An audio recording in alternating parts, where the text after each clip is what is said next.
Leave first class now! This is my... You do not belong here! Check the manifest.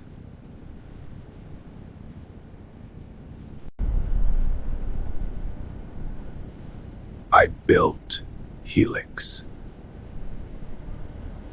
Who are you? The first thing Ethan Blackwell heard inside the cabin was not welcome aboard. It was a cold voice behind him saying, "Sir, are you sure you are in the right section?" The words were quiet, but they struck hard enough to turn 3 heads in first class. Ethan stopped beside seat 2A, one hand on the leather handle of his briefcase, the other holding his boarding pass. He did not turn right away. He simply stood there under the soft amber cabin lights of Liberty Air Flight 218, breathing once through his nose, slow and controlled. He had heard that tone before. Not the words, the tone. The kind that smiled on the surface but searched for a reason to doubt you underneath. Outside the oval window, Oakland International Airport sat under a pale morning sky. Fuel trucks crawled across the tarmac. Rainwater clung to the glass like thin silver threads. Inside, the first-class cabin smelled of polished leather, coffee, and expensive cologne. Passengers settled into wide cream seats, folding newspapers, checking watches, guarding their little islands of comfort. Ethan belonged in that world more than most of them knew. But no one in that cabin knew his name yet. To them, he was just a tall black man in a dark navy suit, early 40s, calm face, close cropped hair touched with gray at the temples. No entourage, no loud watch, no need to announce himself. His shoes were polished, his tie plain, his briefcase old but beautifully kept. Lauren Mitchell, the chief purser, stood near the galley with a tablet pressed against her ribs. She was 52, sharp-featured, silver blonde hair pulled into a perfect knot, uniform pressed so clean it looked almost hard. Her smile stayed in place, but her eyes did not soften. Ethan turned to her. "I am sure," he said. His voice was low, not angry, not friendly either. Lauren gave a tiny laugh, the kind people use when they want to make suspicion sound polite. "Of course, sir. It is just that boarding for economy continues down the aisle. First-class passengers usually board first." A man across the aisle lowered his magazine. A woman in pearls paused with her hand still inside her purse. Ethan lifted his boarding pass. Seat 2A Lauren looked at the pass, then at him, then back at the pass. She did not take it at first. That pause was small, but Ethan felt it. So did the older man seated in 2B, Richard Coleman, who glanced over with mild irritation, as if Ethan had brought noise into a room meant for quiet people. Lauren finally accepted the boarding pass. Her thumb slid over the printed name. Ethan Blackwell. She read it as though testing whether the name fit the man standing in front of her. Then she looked at the seat number. 2A. Her smile tightened. "Thank you, Mr. Blackwell. We just like to make sure there are no mistakes." Ethan held her gaze for 1 second longer than comfort allowed. "Mistakes happen," he said. Lauren handed the pass back. "Yes, they do." The words hung between them. Ethan placed his briefcase carefully in the overhead bin. He did not slam it. He did not rush.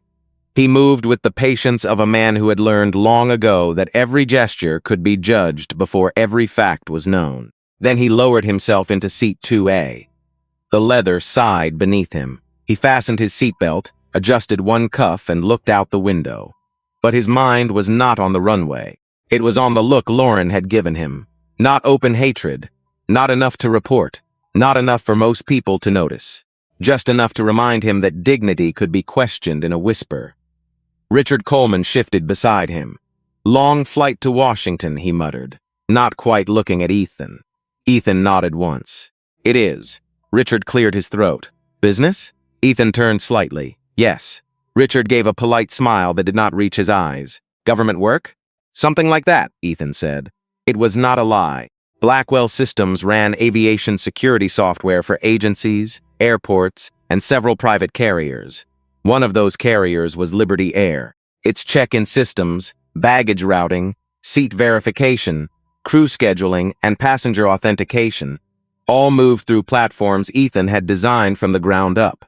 But he had not come to announce that. He had come to fly. Lauren watched from the galley. Her fingers tapped against the tablet. She was telling herself she was being careful, experienced, responsible. But somewhere deeper, in a place she did not like to examine, another thought had already formed. He does not look like seat 2A. Ethan felt her watching. He closed his eyes for a moment. One breath in, one breath out. The cabin door had not even closed yet, and already the old lesson had returned. Sometimes the world does not ask who you are. It decides first. Then it looks for proof. Lauren came back before the last group of passengers had even finished boarding. Ethan heard her heels before he saw her. Sharp taps, even spacing. The sound of someone rehearsing authority with every step. She stopped beside his seat and lowered her voice, but not enough. "Mr. Blackwell, may I see your identification as well?" Ethan turned from the window. "My identification?" "Yes, sir.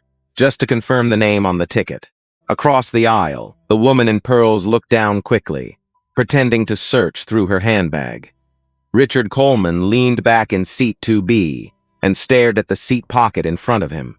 But his ears were open. Everyone's ears were open. Ethan kept his face still. "My boarding pass was checked at the gate," he said. "Then again by you." Lauren's smile did not move. "I understand. We have had a few duplicate seat issues lately. It is standard verification." It was not standard. Ethan knew that. Lauren knew it too. Ryan Foster, the younger attendant standing near the galley, knew it most of all. He had joined Liberty Air only 3 years earlier, and he still remembered training videos that warned employees not to make selective document checks based on appearance. His eyes moved from Lauren to Ethan, then to the tablet in his hand. He said nothing. Ethan reached into his inner jacket pocket and removed his wallet. Slowly, deliberately, no sudden motion. He had learned that lesson before most men learn how to tie a tie. He handed over his driver's license. Lauren took it with 2 fingers, as if it carried a question she did not want touching her skin. "Ethan Blackwell," she read. Yes. She studied the card too long. The cabin lights caught the plastic edge. Her thumb covered his birth date, then moved to the address, then the photo. Richard finally spoke. "Rough morning for upgrades, huh?" His voice was casual, but the meaning was not. A few passengers gave small, nervous smiles. The kind people give when they do not want to join cruelty, but also do not want to challenge it. Ethan looked at Richard. "Excuse me?" Richard lifted both hands slightly. "No offense, just saying. First class has been full for weeks. Lucky break if they bumped you up." There it was. Not shouted. Not hidden either. Ethan took back his license from Lauren for Lauren. His fingers were steady. "I was not upgraded," he said. "I paid for this seat." Richard's cheeks reddened. "Well, I did not mean anything by it. People often said that after meaning exactly enough." Ethan folded his wallet closed. "I am sure." The words were quiet, but they landed hard. Ryan shifted by the galley. He wanted to step in. He wanted to say, "We have confirmed the passenger. Let us move on." But Lauren's presence filled the aisle like a locked door. She was his supervisor. She wrote evaluations. She controlled routes. She could make a young attendant's life very small. So Ryan's swallowed the sentence. Lauren handed back the boarding pass as if the matter were settled. "Thank you for your cooperation, Mr. Blackwell." Ethan looked at her. "Are you asking every passenger in first class for identification?" The cabin changed. It was not loud. No one gasped. No one moved quickly. But the air tightened. Lauren blinked once. "Sir, I am just doing my job." That answer was old. Older than airplanes. Older than airport terminals. It had carried people through harm for generations without asking them to look at what their job had become. Ethan nodded slowly. "Then do it evenly." Lauren's jaw flexed. "Pardon me? If this is standard," he said. "Check everyone." Richard turned toward the window. The woman in pearls froze. Ryan looked down at his tablet, ashamed of how much relief he felt that someone else had said what he had not. Lauren straightened. "There is no need to take that tone." Ethan did not raise his voice. What tone? The question had no anger in it. That made it worse. It forced the room to listen to itself. A few rows behind him, a young woman with brown hair and thick glasses lifted her phone from her lap. Her name was Emily Parker. She was 18, flying alone to visit her grandmother in Arlington. She had been raised by a mother who taught high school history and a father who still believed that silence in the face of wrong was a choice. Emily's thumb hovered over the record button. She hesitated. Then Lauren spoke again. "Mr. Blackwell, if you continue to make this uncomfortable for the crew, we may need to resolve this before departure." Emily pressed record. A tiny red light appeared on her screen. Ethan saw it reflected faintly in the window. He did not turn around. He only breathed in once. Slow. Measured. Because now the cabin had witnesses, and the truth, once seen, becomes much harder to bury. Emily's phone shook in her hand, but the camera stayed fixed on the aisle. She was not trying to become part of the story. At least, that was what she told herself. She was just recording.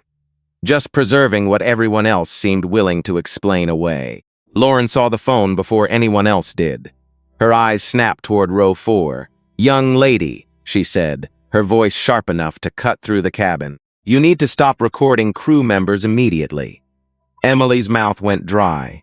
She was 18, still young enough to fear authority, but old enough to recognize when authority was being used like a shield.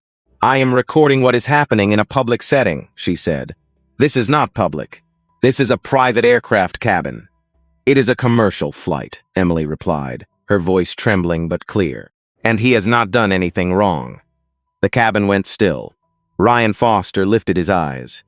For a second he looked at Emily like she had opened a window in a room with no air. Lauren stepped closer to her row. "Mom, interference with crew duties is taken seriously." Emily swallowed. "Then maybe do your duties fairly." A few passengers shifted. Someone whispered, "Good Lord." Richard Coleman let out a short breath through his nose. Annoyed now, not just uncomfortable. He had spent much of his life in rooms where discomfort was handled by removing the person who caused it, not by asking why the room was uncomfortable in the first place. Lauren turned back to Ethan. "Mr. Blackwell, we are going to need you to come with us to the galley for a moment." Ethan did not move. For what reason? "We need to clear up a seat assignment concern." "There is no concern. My seat is confirmed." Ryan took one cautious step forward. His tablet was open now, the passenger manifest glowing on the screen. He could see Ethan's name. He could see the seat. 2A confirmed. Paid. Checked in. No duplicate. No alert. He could also see Lauren staring at him without turning her head. "Sir," Ryan said carefully, "we just want to double-check something away from the other passengers." Ethan looked at him. "Is that standard procedure?" Ryan's lips parted. No answer came. The silence answered for him. Ethan unfastened his seatbelt with one clean click.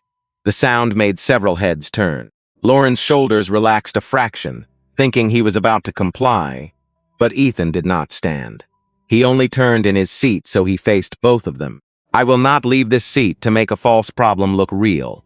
Lauren's face hardened. "Sir, refusing a crew member's instruction can create a safety issue." "Safety," Ethan repeated. One word, flat, heavy. He looked around the cabin at Richard, at the woman in pearls, at the passengers peeking over seats, at Emily's small red recording light, at Ryan, whose shame was now visible in the way he gripped the tablet with both hands. Then Ethan looked back at Lauren. "I am sitting quietly in the seat I paid for. My bag is stored, my belt is fastened, my phone is away. I have shown my boarding pass and my identification. Tell me clearly what safety issue I am creating." Lauren opened her mouth. Nothing came out. For a moment, the only sound was the low thrum of the aircraft ventilation and the distant clatter of bags in the rear cabin. Richard cleared his throat. "Maybe it is better if you just step out and sort it out," he said. "Nobody wants a delay." Ethan turned to him slowly. "That is often how injustice survives, Mr. Coleman." Richard blinked, startled that Ethan had remembered his name from the seat tag. People call it inconvenience when it happens to someone else. Emily's fingers tightened around her phone. Ryan's face went pale. Lauren's voice dropped. "Mr. Blackwell, I am warning you. If you do not cooperate, I will involve the captain." Ethan reached into his jacket and removed his phone. Ryan flinched. Lauren lifted a hand. "Sir, do not start making calls." Ethan did not dial. He unlocked the screen with his thumb and placed the phone flat on his knee. The brightness lit the lower half of his face, carving his calm into something almost frightening. Lauren glanced down. She saw a secure interface, not a social app, not a boarding pass, A dark screen with a clean Liberty Air Systems logo in the corner. Under it were words she did not understand. Helix Administrative Access. Ryan understood enough to stop breathing for half a second. Ethan's thumb hovered near a menu marked System Authority. His voice stayed quiet. Before you call the captain, Ms. Mitchell, I suggest you ask yourself a different question. Lauren stared at him. What question? Ethan looked up. Who exactly are you trying to remove from this aircraft? Lauren looked at the screen again, and for the first time that morning, her face changed. Not much, just a small break in the mask. A tightening around the eyes. A flicker at the corner of her mouth. The kind of change people show when the ground beneath them moves. But they are still trying to stand like nothing happened. Ryan saw it too. He stepped closer, staring at Ethan's phone. Sir, he said quietly, is that the Helix operations portal? Ethan did not answer right away. The silence made Ryan's question louder. Lauren turned sharply. Ryan. He stopped, but the fear was already on his face. Emily's phone kept recording from row 4. The red light blinked like a tiny heartbeat. Her live stream had started with only a handful of friends. Now strangers were joining. Comments slid up the screen faster than she could read them. What is happening? Why are they questioning him? That logo looks official. Ethan rested one hand on the armrest. His thumb remained near the screen, but he did not touch anything else. Ryan, he said, since you recognize the portal, tell your supervisor what Helix does. Ryan swallowed. Ms. Mitchell, maybe we should pause and verify with operations. Lauren's eyes narrowed. That is not what he asked. Ryan looked trapped. Young enough to fear Lauren, old enough to fear the truth more. Helix is the central platform Liberty Air uses for passenger verification, seat control, baggage routing, crew scheduling, and gate coordination, he said. It connects with airport systems and internal dispatch. The cabin absorbed every word. Richard Coleman shifted in his seat. Lauren's voice came out dry. Many vendors have access to limited dashboards. Ethan finally looked at her. Vendors do. He turned the phone slightly so she could see the top line of the screen. Route Administrator. Ryan's breath caught. Lauren stared at the words as if they had no meaning. But they did. Even she knew enough. Route access was not a customer screen. It was not a contractor demo. It was the kind of access that lived above departments, above station managers, above crew tablets and customer service scripts. Ethan's voice stayed even. Blackwell Systems built Helix after Liberty Air's reservation failure 7 years ago. We wrote the recovery architecture. We still maintain its security layer. Richard whispered, Good Lord. Ethan turned his eyes toward him for half a second, then back to Lauren. My company keeps your aircraft boarded, balanced, tracked, and moving. Every seat assignment that your tablet displays passes through infrastructure my team designed. He paused, including this one. Lauren's fingers tightened around her tablet. If that is true, why did you not say so when you boarded? Ethan leaned back. Because passengers should not have to prove they are powerful before they are treated as people. The sentence landed slowly. It moved through the cabin row by row. The woman in pearls lowered her eyes. Emily's face softened behind the phone. She had heard her grandmother say something similar once, after being ignored at a hospital desk until a white neighbor spoke for her. Respect should not need a witness, her grandmother had said. But sometimes it does. Lauren tried to recover. Mr. Blackwell, if you have privileged access, using it from a passenger seat may violate security protocol. A fair concern, Ethan said, which is why I have not used it. I opened it so you would understand the weight of the situation before you made it worse. Ryan looked down at the manifest. Ms. Mitchell, his seat is confirmed. There is no duplicate, no mismatch, no alert. Lauren did not look at him. Check again. I already did. Check again. Ryan's jaw tightened. This time he did not move. There is nothing to check. The cabin went silent again, but this silence was different. It was no longer confusion. It was recognition. Lauren felt it closing around her. Her authority had depended on the room believing her version of events. Now the room had begun to doubt her. That was what frightened her. Not Ethan's phone, not the software, the shift. She stepped closer to Ethan, lowering her voice. You are turning a routine matter into a spectacle. Ethan looked at Emily's camera, then back at Lauren. No, Ms. Mitchell. I am sitting still while your choices become visible. Ryan exhaled as if someone had loosened a hand around his throat. Lauren's face flushed. I am calling the captain. Ethan nodded once. You should. Then he picked up his phone, not hurried, not dramatic. He tapped the screen once. A new prompt appeared. Omesa 7 protocol standby. Ryan saw it and went pale. Lauren saw Ryan's face and understood just enough to feel afraid. Ethan locked the phone and placed it face down on his knee. The engines hummed beneath them. The cabin waited, and for the first time since he stepped on board, everyone understood that the man in seat 2A had not been cornered. He had been patient. Captain Alan Hughes entered the cabin with the practiced calm of a man who had spent 30 years making passengers believe everything was under control.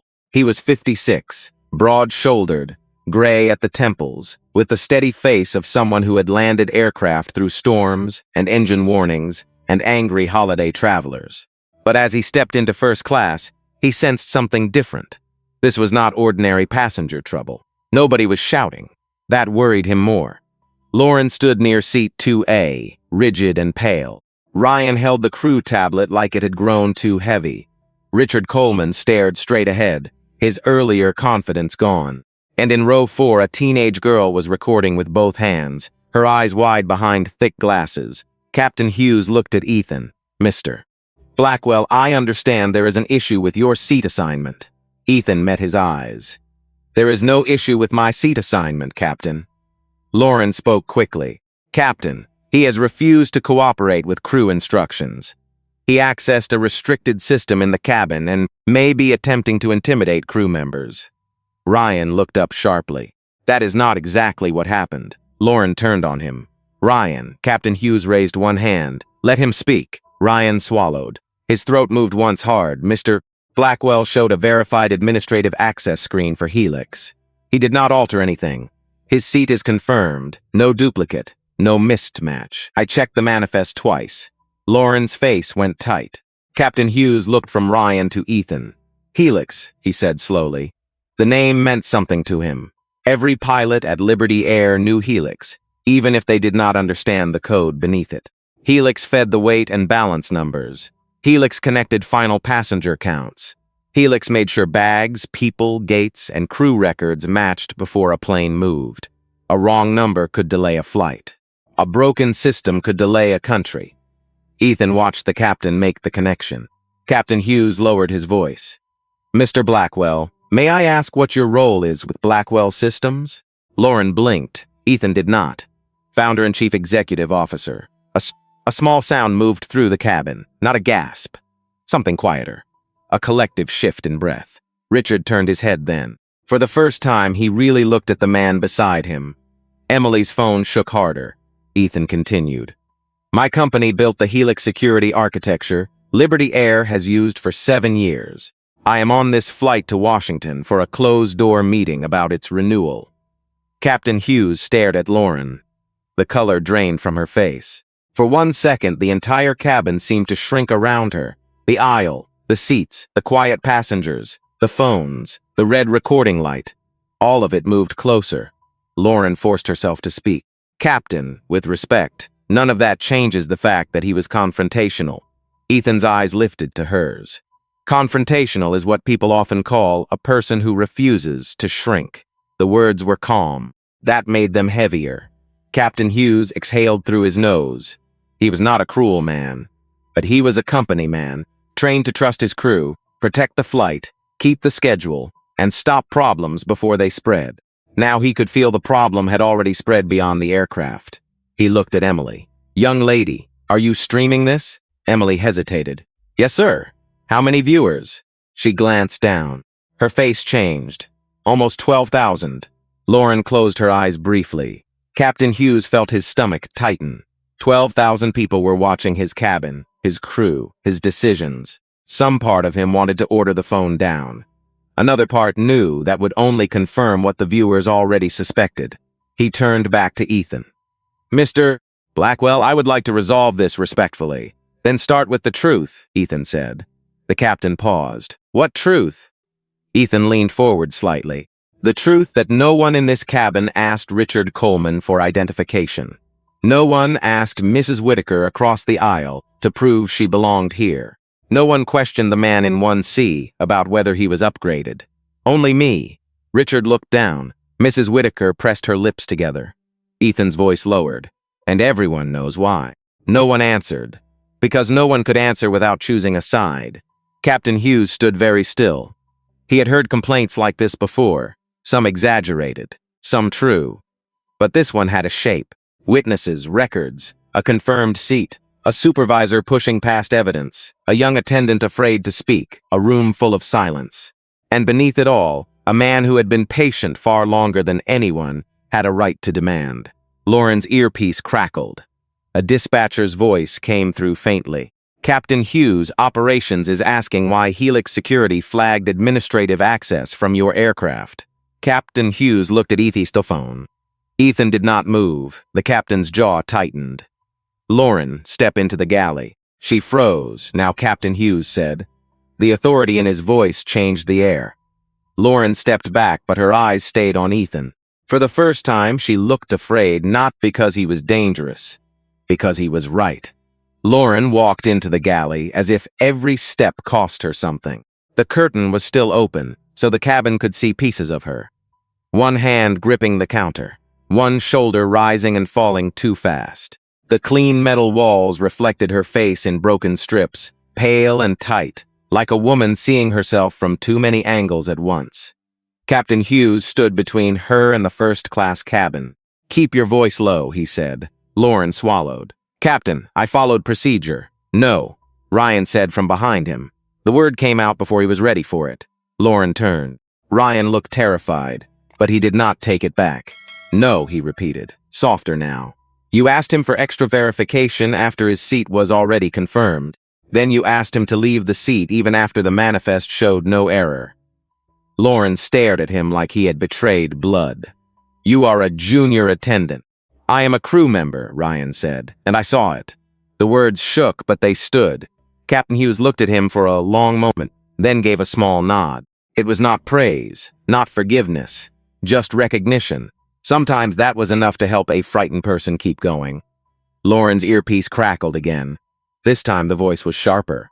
Flight 218, Operations Control. Captain Hughes, we need immediate confirmation. Helix Security received a privileged access alert tied to your aircraft.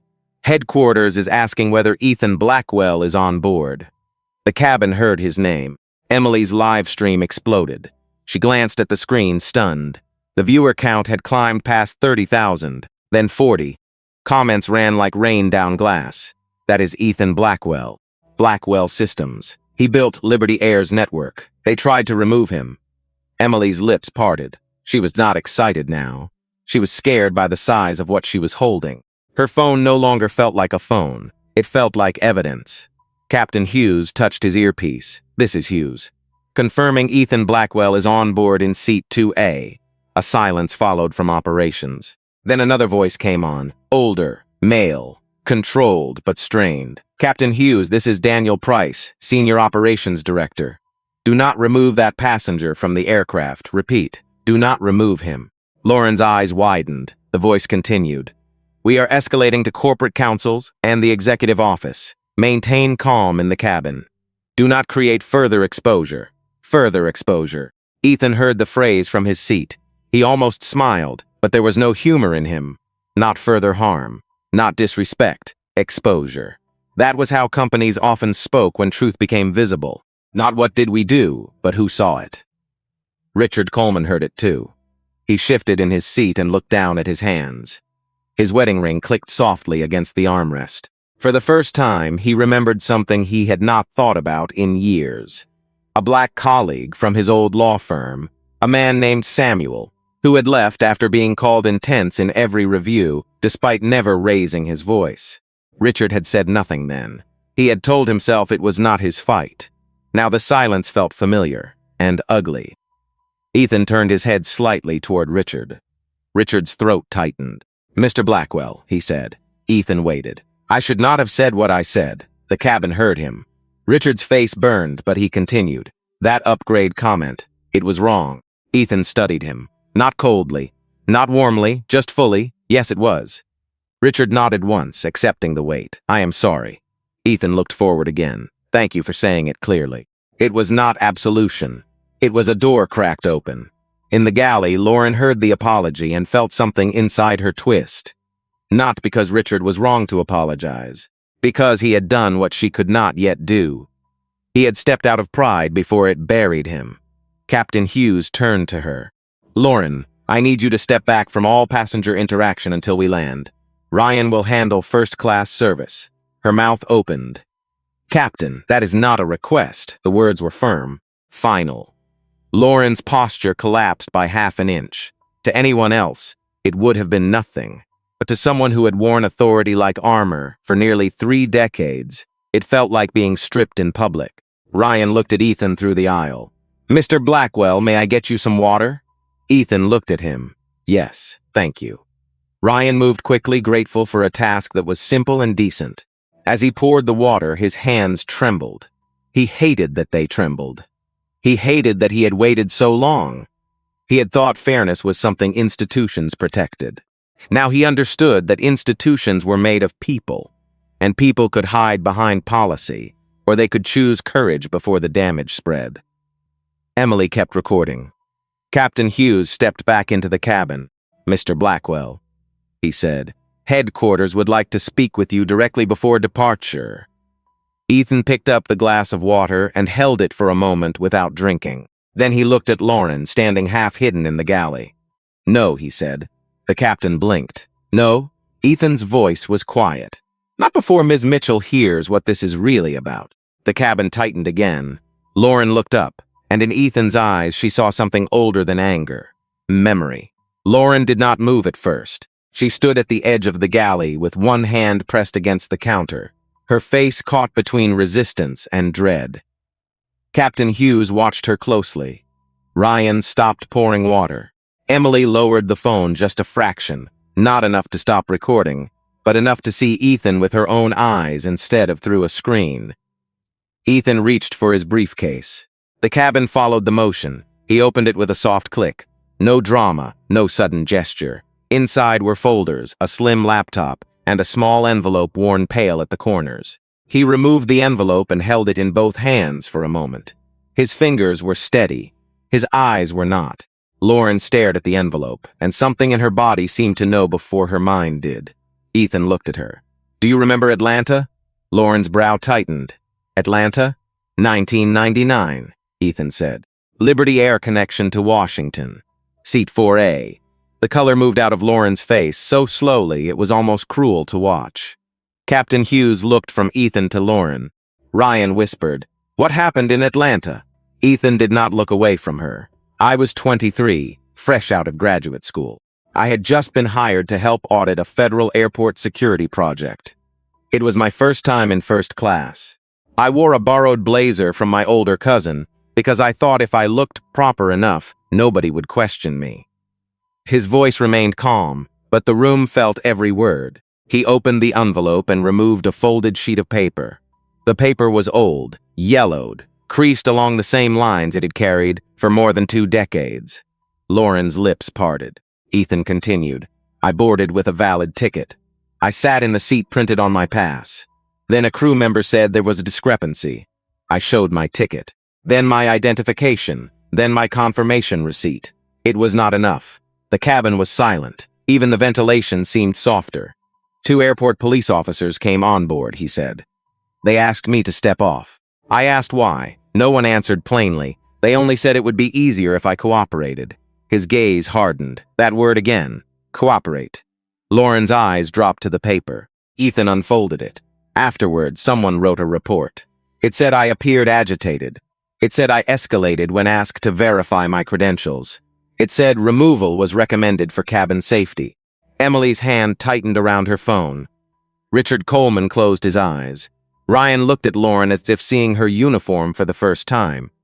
Ethan held the paper out. Your name is at the bottom. Lauren did not take it. Ethan waited. No one spoke. Finally, Lauren reached forward with a trembling hand. Her fingers brushed the paper like it might burn her. She looked down, Filed by trainee cabin attendant Lauren Mitchell. Her breathing changed. Short, uneven. I was a trainee, she whispered. Ethan nodded. Yes, I do not remember this. I do. The answer came fast. Too fast. It struck harder than anger. Lauren's eyes filled, but no tear fell yet. She stared at the report as though the words had climbed out of the past and found her in the aisle. Ethan's voice slowed. You went home that night. You forgot the flight number. You forgot my face. You forgot the report. But I carried that word for years. Agitated. He said it like a scar being touched. I saw it in background checks. I saw it raised in questions when I applied for clearance. I heard it echoed in rooms where people had already decided I was difficult before I opened my mouth. One sentence, written by someone who did not know me, followed me longer than some friendships. Lauren covered her mouth with one hand. Captain Hughes looked away. Not because he was bored, because shame sometimes needs a private place to land, and there was none in that cabin. Ethan folded the paper halfway, then stopped. Do you know what I learned from that day? Lauren shook her head, barely. I learned that being calm does not protect you if someone else is allowed to define your calm as danger. The cabin held its breath. That is why I built systems, Ethan said. Systems that leave records. Systems that show who checked what, who changed what, who flagged whom. Because memory can be denied, data is harder to bury. Lauren finally cried. Not loudly, not theatrically. Just one tear slipping down a face that had spent years practicing control. Ethan did not soften. Not yet. Today you looked at me and made the same decision again. Lauren clutched the report. I am sorry, she said, but the words broke apart as they left her. Ethan looked at her for a long time. Sorry is where truth begins, he said. It is not where it ends. No one moved. Outside the window, a baggage cart rolled past in the rain. Inside seat 2A, Ethan sat with the stillness of a man who had finally placed an old wound on the table and made the room look at it. Captain Hughes did not speak for several seconds. He had spent his career trusting procedures because procedures kept aircraft safe. Checklists. Call-outs. Confirmations. Nothing moved because someone felt like it. Everything moved because someone proved it was ready.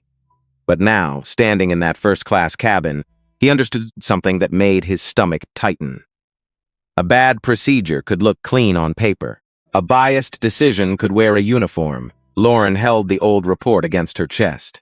The paper trembled in her hands. She looked smaller now, not because Ethan had raised his voice, but because the room had finally removed the protection her title gave her. The captain touched his earpiece. Operations, this is Hughes. I am requesting direct executive contact with Mr. Blackwell. Also notify corporate legal that this incident involves a prior documented complaint from 1999. Lauren looked up sharply. Captain, please. He did not look at her. Stand by, operations replied. Ethan folded his hands over his phone. The screen remained dark, but everyone in the cabin remembered what had been there. Omega 7 protocol standby. Ryan knew enough to understand it was not a magic button that would crash planes from the sky. Nothing that reckless existed in a responsible aviation system. But he also knew what a security hold from Blackwell Systems could do. It could freeze non-essential transactions, pause automated boarding verification, force manual review at hubs, trigger compliance lockdowns across servers until audit integrity was confirmed. It would not endanger passengers. It would end the schedule. And in modern aviation, the schedule was money, trust, and reputation woven together so tightly that one pull could unravel the day. Emily whispered to her phone, not performing now, just narrating, because she felt the moment needed a witness. He is still sitting there. He is calm. They are calling headquarters. Her viewer count passed 80,000. The number scared her. It made her shoulders tighten. She had never spoken to 80,000 people in her life. She was not a reporter.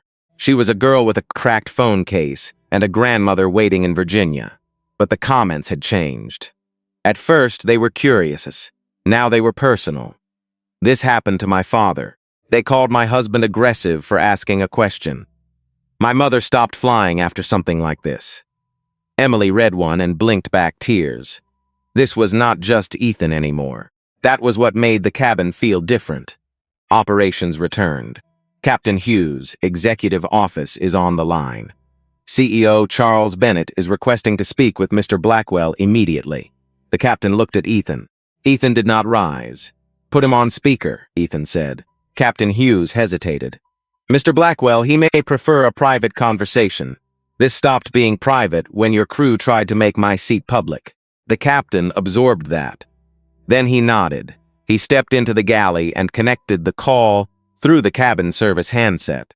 His jaw was tight as he returned, holding the receiver near the intercom panel. A man's voice came through the cabin speakers, smooth, older, strained under the polish. Mr. Blackwell, this is Charles Bennett.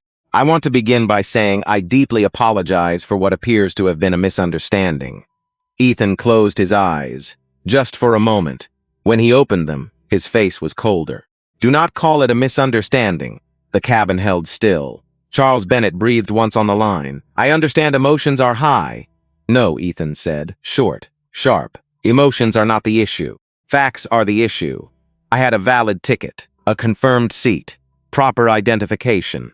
Your crew checked me selectively, questioned me publicly, attempted to move me privately, and only stopped when they learned I had power. Lauren flinched. Ethan continued. That is not a misunderstanding. That is a pattern. The sulks on the line stretched.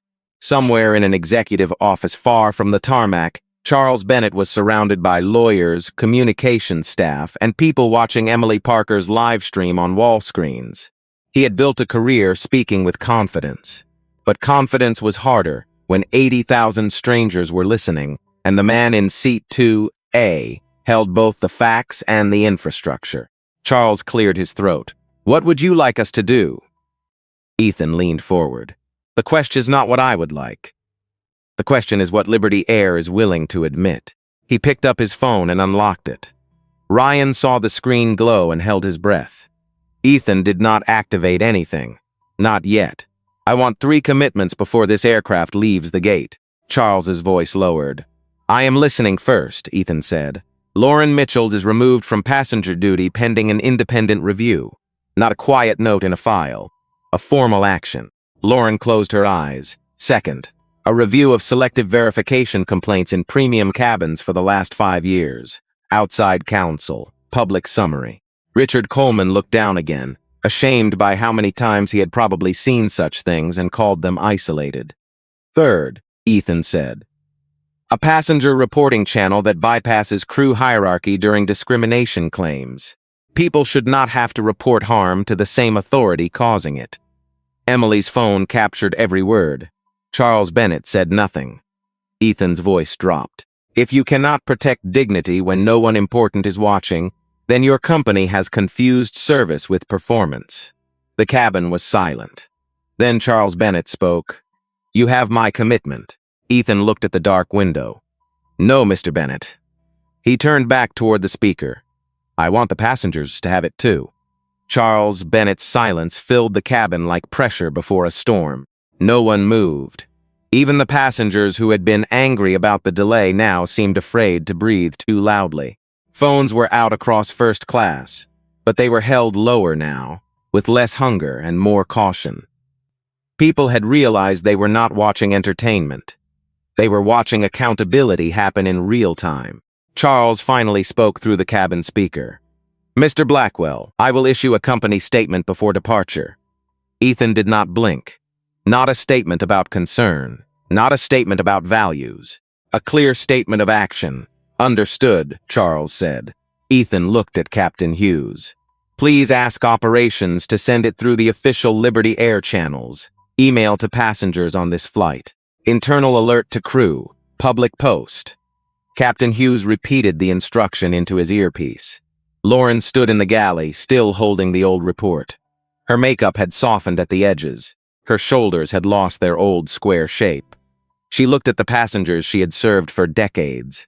And for once she did not see classes, loyalty levels, cabin zones, or faces arranged into assumptions. She saw witnesses. Worse, she saw people. Ryan watched her from the aisle. Some part of him wanted to pity her. Another part was angry that pity always arrived faster for people who caused harm than for people who carried it. He did not hate Lauren. That surprised him. What he felt was heavier, disappointment, and fear of becoming like her one quiet compromise at a time. Emily kept reading comments with wet eyes. My dad was removed from a train like this. My wife stopped traveling alone. Please save this video. Emily whispered, I am saving everything. Her voice barely carried, but Ethan heard it. He turned slightly. Thank you, he said. Emily froze. Then she nodded. Her face changed in that small way young faces do when they realize courage is not loud. Sometimes it is just not putting the phone down. A chime came through the cabin. Then phones began to buzz, one after another. A soft wave of vibration moved through first class. Richard looked at his screen. Mrs. Whitaker opened her email. Ryan's crew tablet lit up. Emily's viewers began flooding the chat with the same words. Liberty Air statement just dropped. Captain Hughes looked at his tablet and read silently first. His jaw worked once. Then he lifted his eyes. Mr. Blackwell, the statement is live. Ethan looked at him. Read it. The captain hesitated only a moment. Then he read aloud. Liberty Air confirms that an onboard incident involving selective passenger verification on Flight 218 is under immediate review. Chief Purser Lauren Mitchell has been removed from passenger-facing duties pending an independent investigation. Liberty Air will commission an outside review of premium cabin verification complaints from the past 5 years and will launch an independent passenger reporting channel for discrimination and bias-related concerns. The cabin stayed silent after the final word. Then someone exhaled. A woman in row 3 began to clap softly. Not loud, not celebratory. Just one pair of hands trying to say what words could not. Another joined. Then another. Richard did not clap. He looked too ashamed for that. Instead, he turned to Ethan. Mr. Blackwell, he said quietly, I have been in rooms where I should have spoken up. I did not. I cannot fix that now. But I can say this. I saw what happened here. Ethan looked at him. Then say it when it costs you something, Mr. Coleman. Richard nodded. I will try harder, Ethan said. There was no cruelty in it. Only truth. Lauren made a small sound from the galley. It might have been a sob. She stepped forward, but Captain Hughes held up his hand. Not now. She stopped. That restraint broke something in her. Not because she wanted to defend herself anymore. Because for the first time, she understood that her time did not matter more than Ethan's pain. Her need to be forgiven was not the center of the room. Ryan approached Ethan with a fresh glass of water and set it on the tray table. Mr. Blackwell, he said, voice low, I am sorry I waited. Ethan looked up. Ryan's eyes were red. I saw the seat was confirmed. I saw it early. I should have said something before it got this far. Yes, Ethan said. Ryan swallowed. I was afraid of losing my route. My job, my standing. Ethan took the water. That fear is real. Ryan nodded, relieved for half a second. Then Ethan added, but so is the harm silence protects. Ryan lowered his eyes. The lesson entered him slowly. It would stay. Cap Hughes stepped into the aisle. Ladies and gentlemen, thank you for your patience. We will be preparing for departure shortly. The ordinary announcement sounded strange now, almost too small for what had happened. Ethan looked out the window. Rain still clung to the glass. The runway lights glowed in the gray morning. He had not smiled. This was not victory. Victory was too clean a word. This was something harder. A wound had been named. A system had been forced to answer. And seat 2A remained occupied by the man everyone had tried to question, but no one had managed to move. The aircraft lifted into the gray morning with Ethan Blackwell still in seat 2A. No one had moved him. No one had touched his briefcase. No one asked to see his identification again. The engines roared under the cabin floor, and for a moment every passenger felt the same strange truth. The plane was climbing, but something heavier had been left behind at the gate. Lauren Mitchell sat in the rear jump seat, removed from duty. Her hands were folded in her lap. The old report from 1999 rested between her palms like a verdict. She had wanted to explain herself, to say she had been young, to say the system trained her that way, to say she never meant to harm anyone. But as the city dropped away beneath the clouds, she understood that intention did not erase impact. Ryan moved quietly through first class. His voice was softer now, but steadier. He served water. He checked seat belts. He looked people in the eye. When he reached Ethan, he paused. "Mr. Blackwell," he said, "I cannot undo what happened today." Ethan looked up. "No, you cannot." Ryan nodded. The answer hurt, but it was clean. "But I can tell the truth in the report." Ethan studied him for a long second. "Then do that." Ryan swallowed. "I will." Across the aisle, Richard Coleman leaned toward Ethan, his old confidence gone. "I spent 30 years as an attorney," he said quietly. "I told myself facts always win if people present them calmly enough." Ethan gave him a tired look. "And did they?" Richard looked down. "No, not always. That honesty cost him something." Ethan could see it. Richard continued. "I think I used rules as a way to avoid seeing people." Ethan turned toward the window. "A lot of people do." The words were not cruel. They were weary. Behind them, Emily Parker ended her stream after saving the file twice. Her hands were stiff from holding the phone.